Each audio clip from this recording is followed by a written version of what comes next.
À l'occasion de la rentrée scolaire du troisième trimestre, le diocèse de Bafang a procédé à une évaluation de la reprise effective des cours dans ces établissements. Le 20 avril 2026, le père Séduc, directeur diocésain de l'enseignement, accompagné de l'inspecteur diocésain du primaire, a effectué une descente dans le bassin scolaire de Kekem.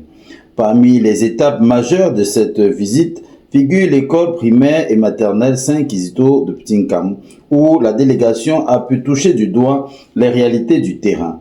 Sur place, le constat est globalement satisfaisant en ce qui concerne la reprise des activités académiques. Moi, c'est Madame Sela Tchom, la directrice de l'école Sainte-Agnès depuis sa création. L'effectif de cette école, à nos jours, nous comptons un effectif de 190 élèves. Or, les années précédentes, nous étions à 301, 314. Les effectifs des enseignants de cette école, nous sommes 9 dans cette école, y compris la directrice. Cette présence effective du personnel enseignant témoigne de l'engagement de l'équipe éducative. Mais au-delà de la reprise des cours, la visite a également mis en lumière les défis auxquels fait face l'établissement. Une difficulté que nous rencontrons tous les jours dans notre école, problème de bâtiment, nous n'avons pas de salle de classe et nous exploitons l'église, nous utilisons l'église comme 4 salles de classe.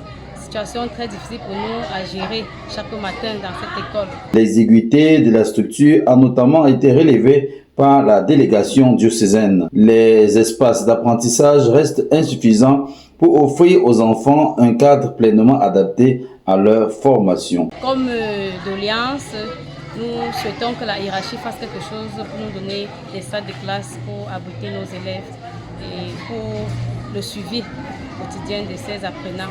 En effet, plusieurs parents semblent de plus en plus orienter leurs enfants vers des établissements jugés plus spacieux et mieux équipés, au détriment de cette école qui a pourtant longtemps servi de référence dans la localité. Face à cette réalité, la direction de l'établissement formule un plaidoyer à l'endroit de la hiérarchie diocésaine afin qu'un accompagnement concret puisse être envisagé. Cette descente du service diocésain de l'enseignement aura ainsi permis de dresser un état des lieux à la fois encourageant et interpellant, avec en ligne de mire l'amélioration du cadre éducatif au bénéfice des enfants de Ptinkam.